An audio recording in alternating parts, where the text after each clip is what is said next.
ಈ ಮನೆಯಾಗ ಕಂಟಕ ಕಾದೈತೆ, ನೆಮ್ಮದಿ ಹಾಳಾಗೈತೆ.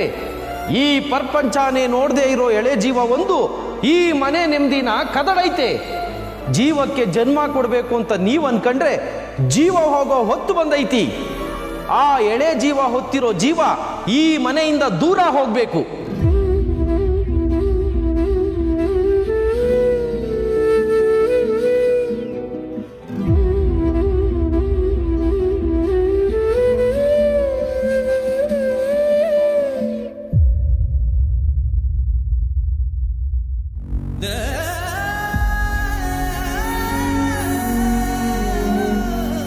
ಏನಿದು ಮಾಧವ್ ಅವರೇ, ಯಾಕೆ ಹೀಗೆಲ್ಲ ಆಗ್ತಾ ಇದೆ?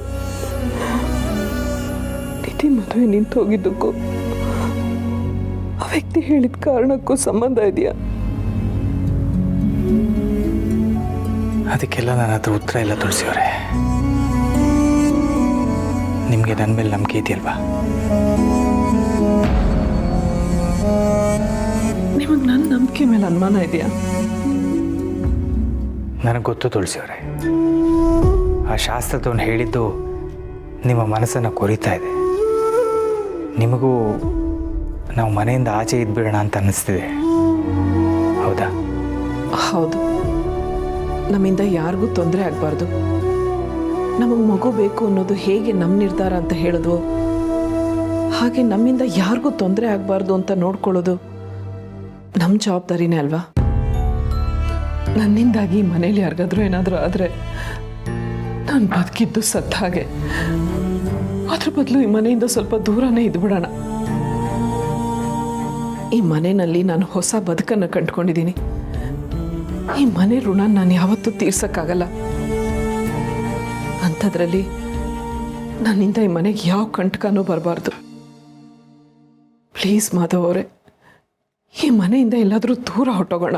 ಅವ್ರಿಗೆಲ್ಲ ನಾನು ಇದನ್ನೇ ಹೇಳಿ ಬಂದಿದ್ದೀನಿ.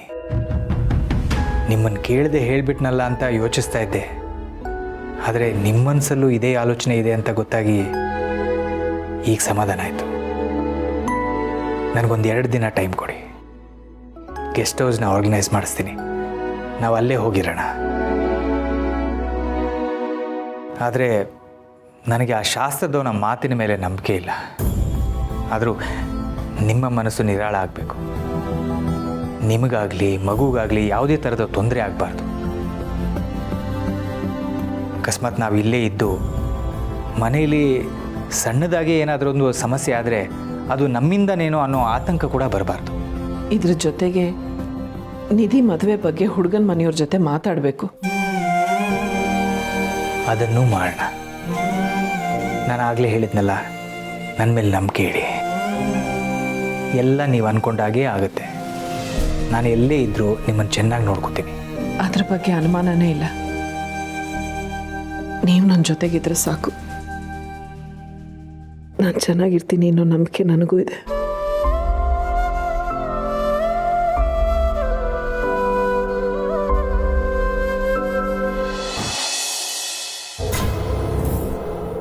ನಾನು ಅಂದ್ಕೊಂಡಿದ್ದು ಅಷ್ಟು ಸುಲಭವಾಗುತ್ತೆ.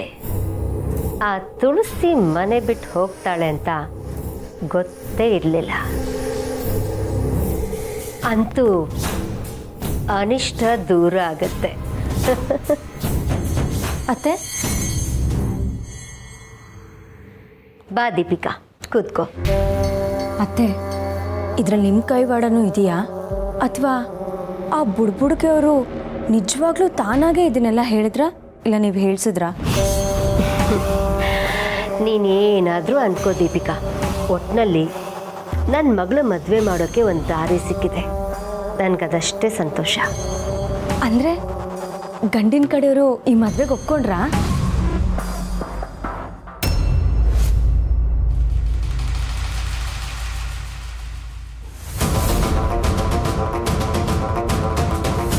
ನನಗೆ ತುಳಸಿ ಅಮ್ಮ ಮತ್ತು ಮಾವ ಮನೆ ಬಿಟ್ಟು ಹೋಗೋದು ಸರಿ ಅನ್ನಿಸ್ತಿಲ್ಲ ಅತ್ತೆ.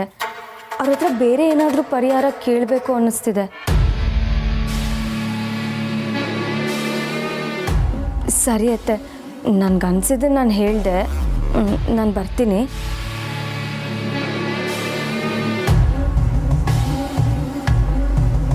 ನೀನು ಯಾಕೆ ಹೀಗಾಡ್ತಿದ್ಯಾ? ಪಟ್ಯಪಾಡಿಗೆ ಅವ್ರು ಏನೇನೋ ಹೇಳ್ತಾರೆ. ನಿನ್ನ ಮಾತಿಂದ ಅಣ್ಣ ಅದಕ್ಕೇನು ಕರ್ಕೊಂಡು ಈ ಮನೆ ಬಿಟ್ಟು ಹೋಗೋ ನಿರ್ಧಾರ ಮಾಡಿದ್ದಾನೆ. ನೋಡಿ, ಇದ್ರಲ್ಲೂ ನನ್ನನ್ನೇ ಗುರಿ ಮಾಡಬೇಡಿ. ಈ ಮನೇಲಿ ಏನೇ ಆದರೂ ಅದಕ್ಕೆ ನಾನೇ ಕಾರಣ ಆಗಿರ್ತೀನಾ? ಕೋಪದ ಕಣ್ಣಿಗೆ ಎಲ್ಲನೂ ಕೆಂಪಾಗೆ ಕಾಣೋದು.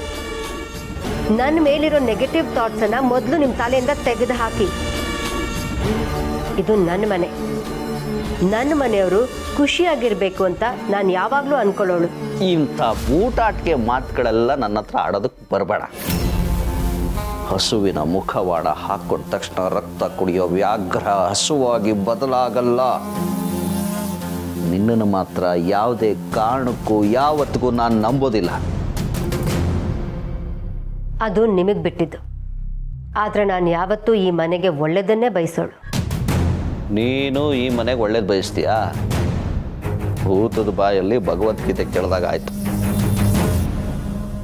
ಆದರೆ ಒಂದು ಮಾತು ನೆನ್ಪಿಟ್ಕೊ, ನಾನು ಅಣ್ಣ ಅತ್ತಿಗೆನ ಈ ಮನೆ ಬಿಟ್ಟು ಹೋಗೋದಕ್ಕೆ ಬಿಡೋದಿಲ್ಲ. ಏನಾದರೂ ಮಾಡೇ ಮಾಡ್ತೀನಿ. ಈ ಮನೆಯಲ್ಲಿ ಉಳಿಸ್ಕೋತೀನಿ.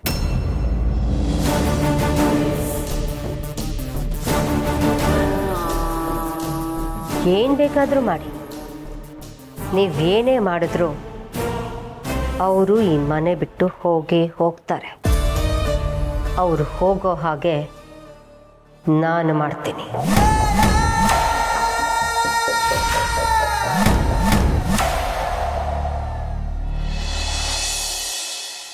ದುಡ್ಡೇ ದುಡ್ಡನ್ನು ದುಡಿಯತ್ತೆ. ಆಹಾ, ಎಷ್ಟು ಸತ್ಯವಾದ ಮಾತು. ಆದರೆ ಬಂಡವಾಳಕ್ಕೆ ದುಡ್ಡೇ ಇಲ್ವೇ? ಏನು ಮಾಡೋದು? ಯಾರನ್ನ ಕೇಳಿದ್ರೆ ದುಡ್ಡು ಹುಟ್ಟಬಹುದು.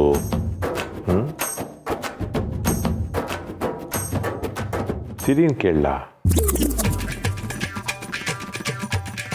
ಎಲ್ಲಿದೆ ಅವಳ ಹತ್ರ ಕೊಡಕ್ಕೆ ದುಡ್ಡು?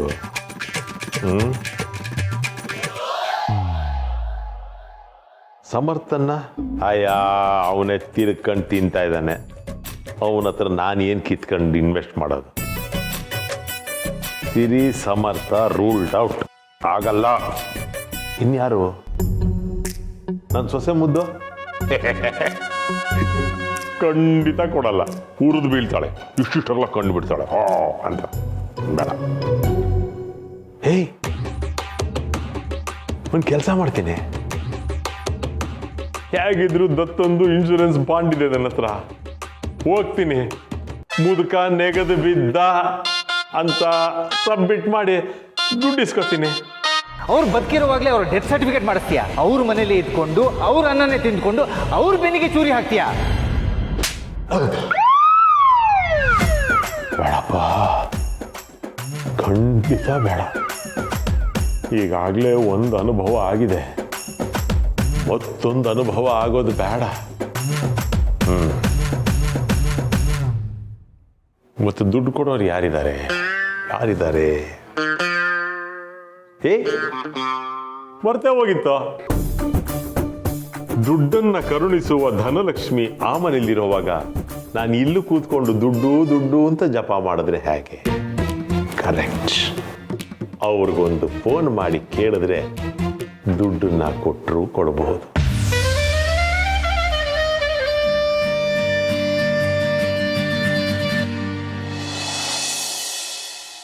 ಅಪ್ಪ ಈ ನಿರ್ಧಾರ ತಗೋಬಾರ್ದಾಗಿತ್ತು. ಅಲ್ಲ, ಅವ್ರು ಯಾರ್ದೋ ಮಾತಿಗೆ ಇವ್ರು ಯಾಕೆ ಇಷ್ಟು ತಲೆ ಕೆಡ್ಸ್ಕೊತಿದ್ದಾರೆ ಅಂತ ನನಗೆ ಅರ್ಥ ಆಗ್ತಿಲ್ಲ.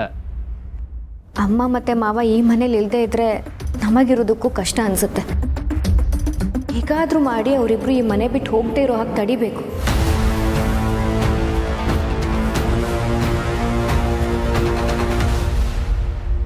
ಏನು ಹೇಳ್ತಾ ಇದ್ದೀರಾ ನೀವು? ಅಮ್ಮ ಮತ್ತೆ ಮಾಧವ್ ಸರು ಮನೇಲಿರಲ್ವಾ?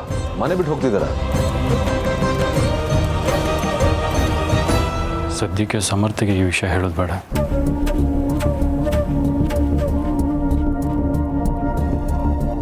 ಅದು ಏನಿಲ್ಲ, ನಾಳೆ ಅಮ್ಮ ನಿಮ್ಮ ಮನೆಗೆ ಬಾಣಂತನಕ್ಕೆ ಅಂತ ಬರಬೇಕಲ್ವಾ? ಆಗ ನಮ್ಮೆಲ್ಲರಿಗೂ ಬೇಜಾರಾಗುತ್ತಲ್ವಾ? ಅದನ್ನು ಹೇಳ್ತಿದ್ದೆ. ಅಷ್ಟೇನಾ? ನನಗೆ ತಲೆಗೆ ಹೊಳಿಲಿಲ್ಲ ನೋಡಿ. ಅಮ್ಮ ಹೇಗಿದ್ರು ಬಾಣಂತನಕ್ಕಿಂತ ನಮ್ಮನೆಗೆ ಬರಬೇಕಲ್ವಾ? ಅಮ್ಮನ ಜೊತೆ ನೀವೆಲ್ಲರೂ ಬರ್ಬೋದಲ್ವಾ? ನಮ್ಮನೇಲೂ 4 ದಿನ ಇದ್ದು ಆರಾಮಾಗಿ ಹೋಗ್ಬೋದು. ನೀವು ಬಂದರೆ ಅಮ್ಮಂಗೂ ಖುಷಿ ಆಗುತ್ತೆ.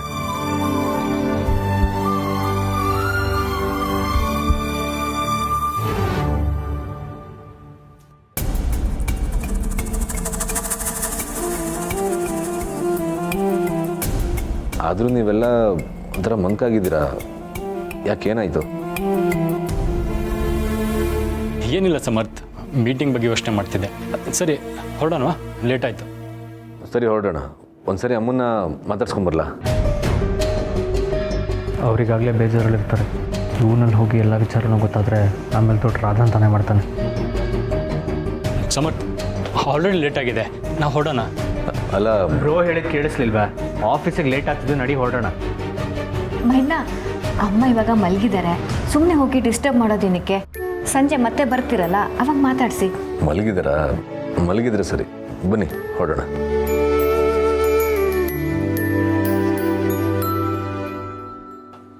ಪುಣ್ಯ, ಅಮ್ಮಂಗೆ ಚೆನ್ನಾಗಿ ನೋಡ್ಕೊ, ನಾವು ಆದಷ್ಟು ಬೇಗ ಬರ್ತೀವಿ.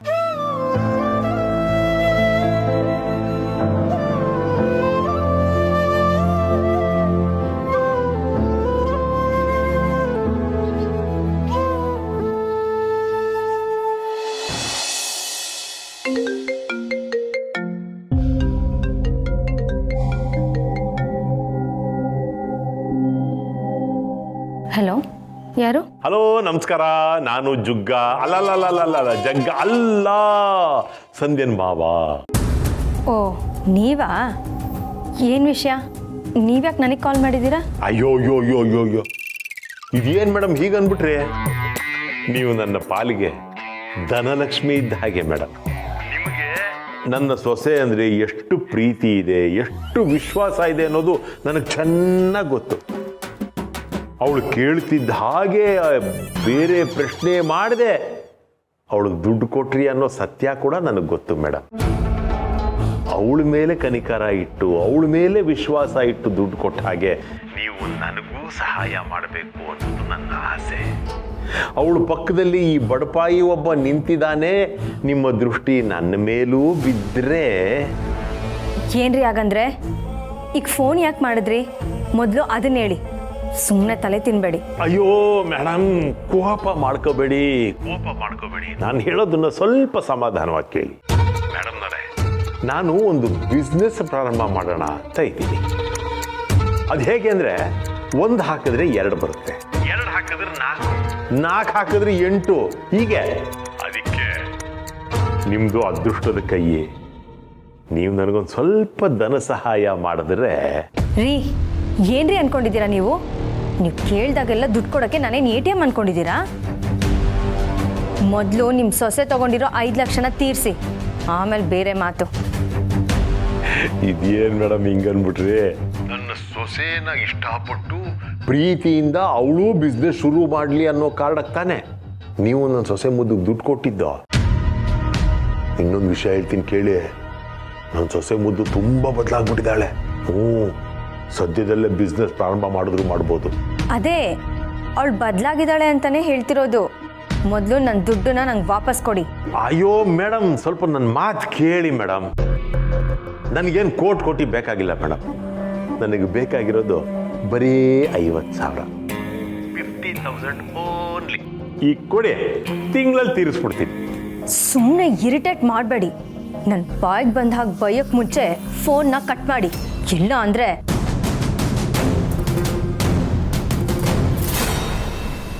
ಯಪ್ಪ, ಇದೇನು ಹಿಂಗಾಡ್ತಾಳೆ ಇವಳು? ಏನು ನಾನೇನು ರಾತ್ರಿ ಭಾಗನ ಕೇಳಿದೆ, ಒಂದು 50,000 ರೂಪಾಯಿ ಕೊಡಮ್ಮ ಅಂದೆ. ಒಳ್ಳೆ ದುಡ್ಡು ಅಂದ್ರೆ ಸಾಕು, ಊರಿದು ಬೀಳ್ತಾಳೆ. ಈ ಹೆಂಗಸರನ್ನ ನಂಬಕ್ಕೆ ಆಗಲ್ಲ. ಒಂದ್ಸಲಿ ಇದ್ದಂಗೆ ಒಂದ್ಸಲಿ ಇರಲ್ಲ. ಏನು ಅಲ್ಲ, ಅಷ್ಟೊಂದು ಆಸ್ತಿ ಇದೆ, ಒಂದು 50 ಕೊಡಕ್ಕೇನು ಇವಳಿಗೆ?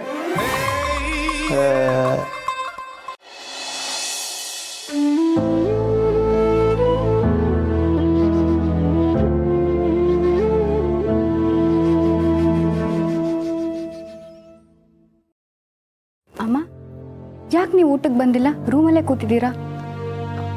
ನನ್ಗೆ ಹಶ್ವಿಲ್ಲ ಪೂರ್ಣಿ, ನಿಮ್ಗೆ ಹಸುವಾಗಿಲ್ಲ ಸರಿ, ಹೊಟ್ಟೆಲಿರೋ ನನ್ನ ಕಂದಂಗೆ ಹಸುವಾಗಲ್ವಾ?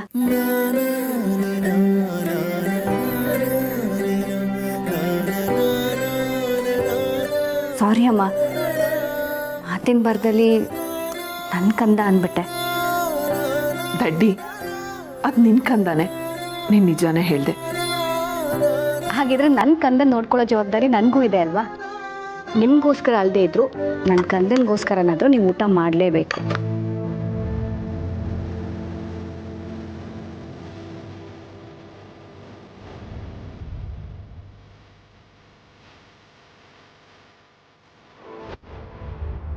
ನಿಮ್ಮ ಈ ಪ್ರೀತಿನೇ ನನ್ನನ್ನು ಕಟ್ಟಾಕ್ತಾ ಇದೆ ಪೂರ್ಣಿ. ಯಾವ ಜನ್ಮದಲ್ಲಿ ಏನು ಪುಣ್ಯ ಮಾಡಿದ್ ನಾನು, ನೀವೆಲ್ಲರೂ ನನಗೆ ಇಷ್ಟೊಂದು ಪ್ರೀತಿ ಕೊಡ್ತಾ ಇದ್ದೀರಾ. ಇಷ್ಟೆಲ್ಲ ಪ್ರೀತಿಸೋರ್ನ ಬಿಟ್ಟು ಮನೆಯಿಂದ ಆಚೆ ಹೋಗ್ಬೇಕು ಅಂತ ನಿರ್ಧಾರ ಮಾಡಿದ್ದೀರಲ್ಲ, ನಿಮ್ಮ ನಿರ್ಧಾರನ ಬದಲಾಯಿಸೋಕ್ಕಾಗಲ್ವಾ ಅಮ್ಮ? ಬೇಕಿದ್ರೆ ಈ ಸಮಸ್ಯೆಗೆ ಪರಿಹಾರ ಏನು ಅಂತ ನಮ್ಮ ಗುರುಗಳನ್ನ ಕೇಳೋಣ. ಬೇಡ ಪೂರ್ಣಿ, ನಮ್ಮಿಂದ ಯಾರಿಗೂ ಕೆಟ್ಟದ್ದಾಗೋದು ಬೇಡ. ನಾವು ಗೆಸ್ಟ್ ಹೌಸಲ್ಲಿ ತಾನೇ ಇರ್ತೀವಿ, ನೀವು ಆಗಾಗ ಬಂದು ಹೋಗ್ತಾ ಇರಿ. ಬೇಕಿದ್ರೆ ನಾನು ಆಗಾಗ ಬಂದು ಹೋಗ್ತಾ ಇರ್ತೀನಿ. ಆದರೆ ನಾನು ದೂರ ಇರೋದ್ರಿಂದ ಈ ಮನೆಗೆ ಒಳ್ಳೇದಾಗತ್ತೆ ಅಂದಾಗ ನಾವು ಅದಕ್ಕೆ ತಲೆ ಬಾಗಲೇಬೇಕು. ಏನೋ ಗೊತ್ತಿಲ್ಲ ಅಮ್ಮ, ನೀವು ಮತ್ತೆ ಮಾವ ಈ ಮನೇಲಿ ಇಲ್ಲದೆ ಇರೋದನ್ನ ನೆನೆಸ್ಕೊಂಡ್ರೆ ಸಂಕಟ ಆಗತ್ತೆ. ಯಾಕೆ ಹಾಗಂತೀಯ? ಇನ್ನು ಸ್ವಲ್ಪ ದಿನ ಎಲ್ಲ ಸರಿ ಹೋಗುತ್ತೆ. ಮನೇಲಿ ಮದುವೆ ಸಂಭ್ರಮ ಇರಬೇಕು, ಸಂಕಟ ಇರಬಾರ್ದು. ನಿಧಿ ಮದುವೆ ಆಗಬೇಕು, ಅದಕ್ಕೋಸ್ಕರ ನಾವು ಇದನ್ನೆಲ್ಲ ಮಾಡಲೇಬೇಕು. ನಾವು ಜೊತೆಲಿರೋದಕ್ಕಿಂತ ಈ ಮನೇಲಿರೋ ಪ್ರೀತಿ ನಮ್ಮ ಮನ್ಸುಗಳನ್ನೆಲ್ಲ ಜೊತೆ ಮಾಡಬೇಕು, ಅದು ಮುಖ್ಯ.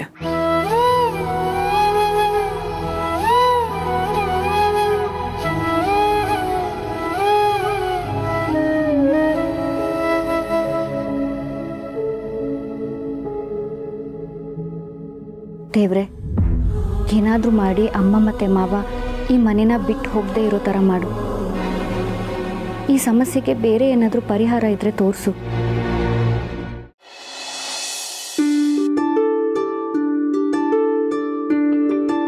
ಮಾಮ್ ಡ್ಯಾಡ್ ಇಷ್ಟೊತ್ತಿಗೆ ಬರ್ತೀನಿ ಅಂತ ಹೇಳಿದ್ರು, ಇಷ್ಟೊತ್ತಾದರೂ ಬಂದಿಲ್ವಲ್ಲ?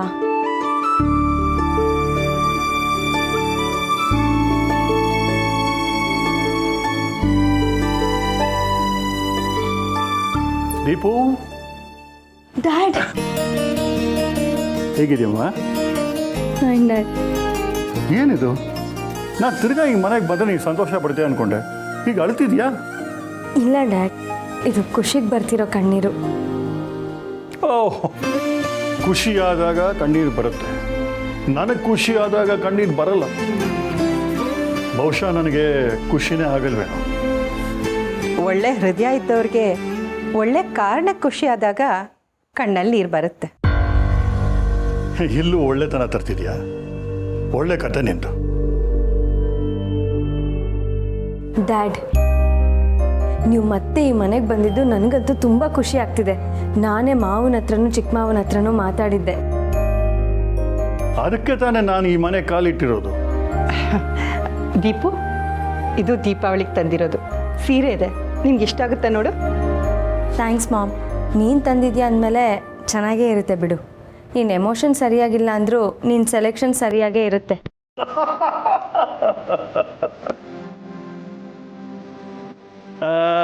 ದೀಪು, ಏನು ಮನೇಲಿ ಯಾರೋ ಕಾಣಿಸ್ತಿಲ್ಲ? ಡ್ಯಾಡ್, ಅವಿ ಮಾವ ಎಲ್ಲ ಆಫೀಸಿಗೆ ಹೋಗಿದ್ದಾರೆ. ತುಳಸಿ ಅಮ್ಮ ಪೂರ್ಣಿ ಅವರು ರೂಮಲ್ಲಿದ್ದಾರೆ. ಶಾರ್ವರಿ ಎತ್ತೆ ಆಚೆ ಹೋಗಿದ್ದಾರೆ. ನೀವು ಆರಾಮಾಗಿ ಕುತ್ಕೊಳ್ಳಿ, ನಾನು ಹೋಗಿ ಕುಡಿಯೋಕ್ಕೆ ಏನಾದರೂ ತೊಗೊಂಬರ್ತೀನಿ.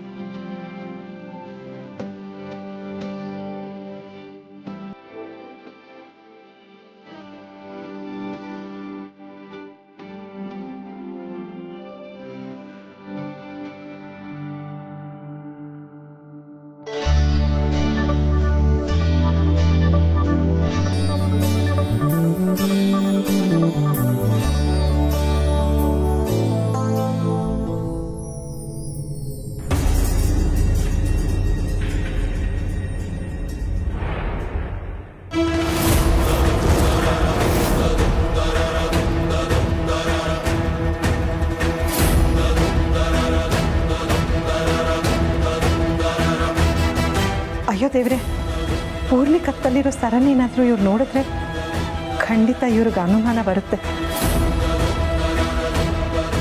ಏನು ಮಾಡಲಿ? ಇವ್ರು ಬರ್ತಿರೋ ವಿಷಯನ ನಾನು ತುಳಸಿಯವ್ರಿಗೆ ಮೊದಲೇ ಹೇಳಬೇಕಾಗಿತ್ತು.